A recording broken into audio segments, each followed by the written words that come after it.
muri iyi mpeshyi hari ibitaramo byinshi, iyi niyo mpamvu wowe ukunda umuziki nyarwanda ugiye kuryoherwa byimazeyo n'indirimbo z'abahanzi ukunda.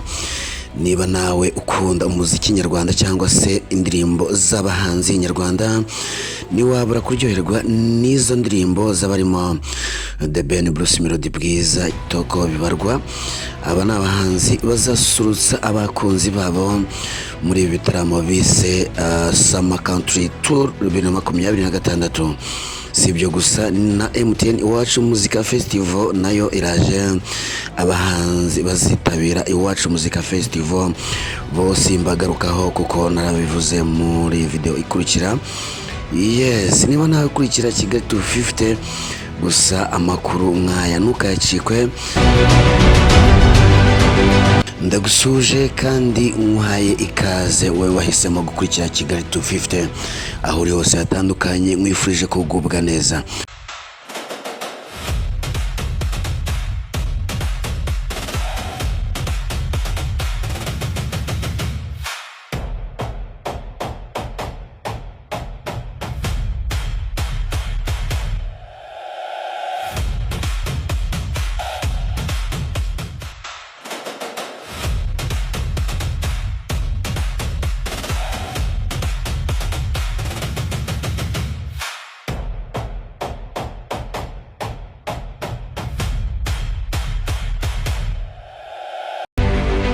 Mu gihe habura iminsi ibarirwa ku ntoki ngo ibitaramo bya Bruce Melody na The Ben bitangire mu ntara, abafana bagaragaje indirimbo zitandukanye zitazabura kuri liste bazakoresha.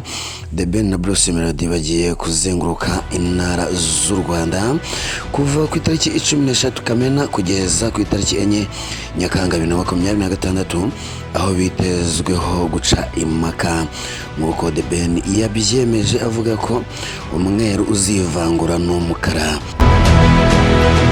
mu matora yanyuze ku mbuga nkoranyambaga z'inyarwanda by'umwihariko WhatsApp channel. Bamwe mu bafana b'umuziki nyarwanda bagaragaje indirimbo zitazabura kuri liste bazakoresha.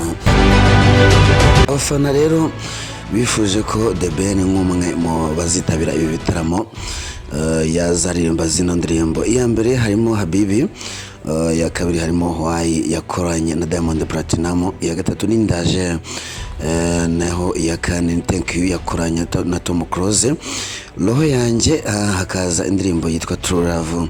Indabo zanjye Ndi Kigali yakoranye na Meddy hamwe na Kate Kavuyo, hamwe na Cyadutanya yakoranye na Priscilla ndetse na Forever. Izi ni indirimbo 10 abafana bifuje ko The Ben yazakoresha muri Summer Country Tour. Naho ku ruhande rwa Bruce Melody naho abafana batanze indirimbo 10.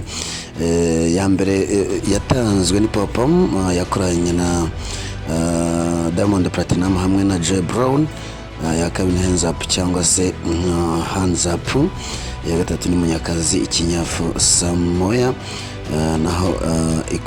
naho ikurikiye ni Yuko Pretty Me, Nujya Unyinisha, Ndakwanga, Katerina hamwe na Ndi Mukinya. Izi ni indirimbo zo ku ruhande rwa Bruce Melody abafana batanze zitazabura kuri liste azakoresha muri Summer Country Tour. Izo ni zimwe mu ndirimbo abafana ba The Ben na Bruce Melody bifuza kuzabyina muri ibi bitaramo bizenguruka mu ntara, n'ubwo buri muhanzi wese aba afite uko ategura ibintu bye. Reka tunyarukire ku muhanzikazi Bukuru, umwe mu baririmbye indirimbo yo kwibuka abatutsi bishwe muri jenoside yakorewe abatutsi mu 1994 ku nshuro ya 31, wari witezweho kuririmba mu gitaramo cya UB14 ifatanyije na Kabel i Kigali muri Beka Arena, ariko ntibyashoboka ko aririmba bitewe n'uko iri tsinda ryageze i Kigali rikererewe. Umwanya wo guha Bukuru ngo aririmbe ku rubyiniro ntibyakunda, ariko bamushimira imyiteguro myiza yakoze. Yes, ndagushimiye wowe wabonye, nanjye ni Kigali 250 ubusanzwe nge nitwanira amakuru yo nakagaruka. Bihe byiza.